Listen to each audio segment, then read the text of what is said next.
Like when I started off this, I didn't want the job at all. When I was Virgil Harley rang me 10 times.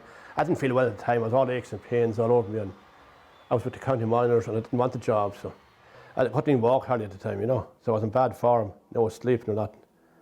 It's from work probably. We thought it was arthritis at the time, and so I went to get a lot of tests done. So I knew we had to get people involved that had a smile on their face, but things were so bad in Meath at the time. And I had to get, like, it's no exaggerating what I had to do to get players to play. My God, I had to beg them. It wasn't easy. You have no idea what I had to go through.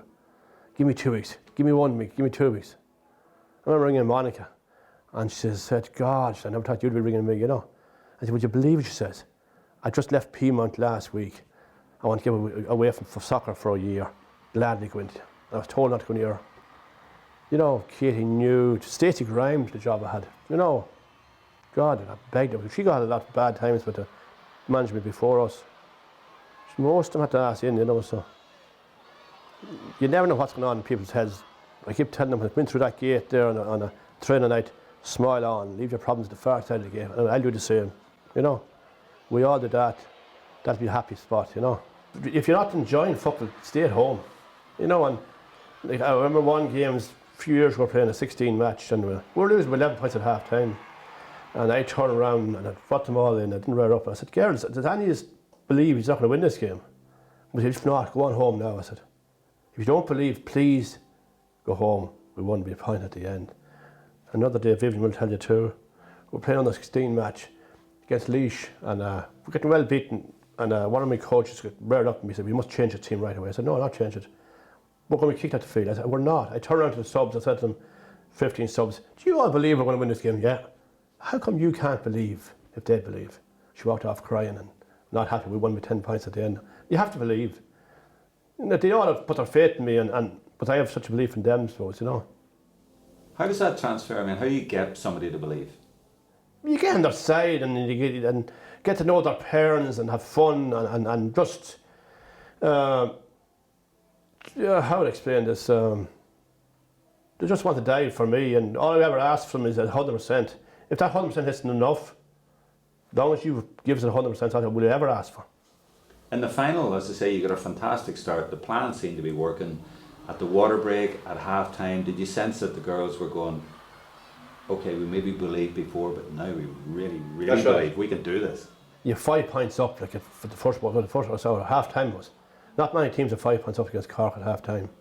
Dublin. Dublin, yeah. Yeah, but yeah. No, I never really, we just asked for the same again at half time. We didn't rear up or didn't make any big fancy things to happen, Just keep believing. It was amazing, like girls coming off, especially against Cork, if you didn't come off that day and they begged me to go back on, I could give you more. The last I looked at the clock was 2:50, and next thing Paul, standing with me, grabbed me. It's over, it's over, it can't be. I missed that last 2.5 minutes, thank God. And what happened? I was watching the game, I never thought looking at the clock at all. That was good probably, And he said, it's over.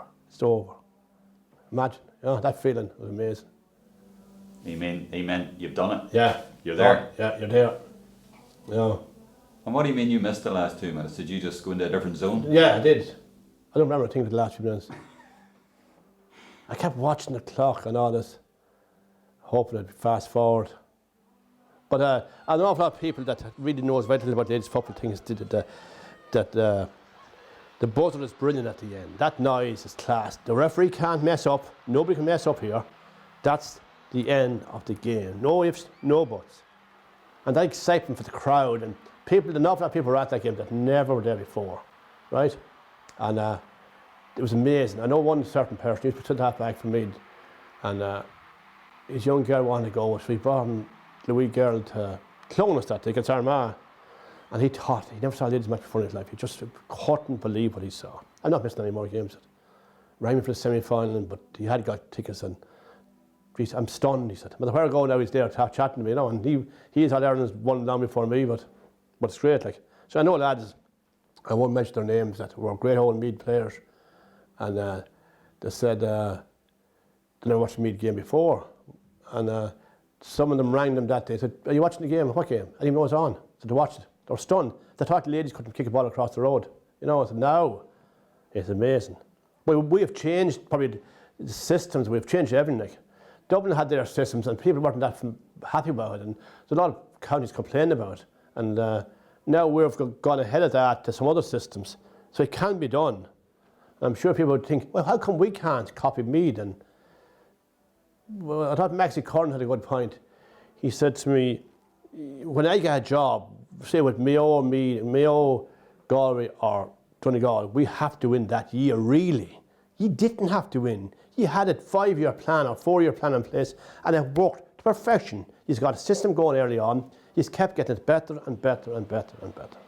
What people loved though about the final was the way you won it, the way you took Dublin on. You went straight at them, and it was high energy, high press, exciting, talented football with a lot of great players. Vicky Wall driving through, Niamh and Stacey, skillful players off either foot. I mean, you had everything. Everything worked brilliantly. It was the way you won it. It was amazing. Their fitness level is phenomenal though. You have to have that fitness for that system.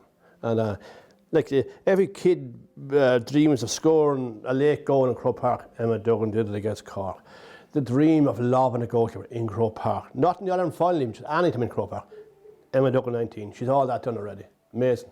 And she's going for her second senior medal tomorrow in Navan tomorrow. Like, that's just an example of what we have.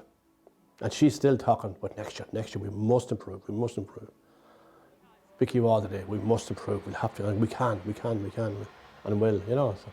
The big thing what probably told us this year were special was after Christmas, COVID came along. We didn't see them for 3 or 4 months. They came back. We heard all good things about them. Our friend Eugene Evers was on Zoom with them, and we said, I think they're fitter than ever were. They came back. They were lean, mean machines. They were fitter than winning the All-Ireland. They did this on their own. They did all this training on their own at home, and they came back fitter than they were. Now, that's amazing. Each and every one were fitter. We won their Ireland at Christmas. They took a week or 2 off. They went back training on their own with nothing else to do for those few months, and they came back fitter than they were. They won the All-Ireland intermediate. Who motivated that? I mean, well, themselves again, and Eugene Evers, that's the strength conditioning coach. He was keeping their times and telling them what to do the whole time. That was amazing. That was a special thing to do. Not just 2 of them, they all came back fitter. Leaner, meaner, fitter. You want to see the trend they do every night. There's not a 2 foot between the front and back. Like, they're that close. Driving each other on the whole time. And when they came back, the times were unbelievable. They were phenomenal now, I mean. Their strength and conditioning had been huge. That was special. That was a very special thing. I couldn't believe when I went that night and checked their times. We knew, heard about the times they were getting, but that can't be right, said. And he's right. When you look back now, that was very, very important. Well, that was huge, sure. Think about it. They did all the hard work on their own. When they get back to us, then we could play football and concentrate on football things. And that's true. I mean, that was true. That's as true as God. Every one player came back fitter.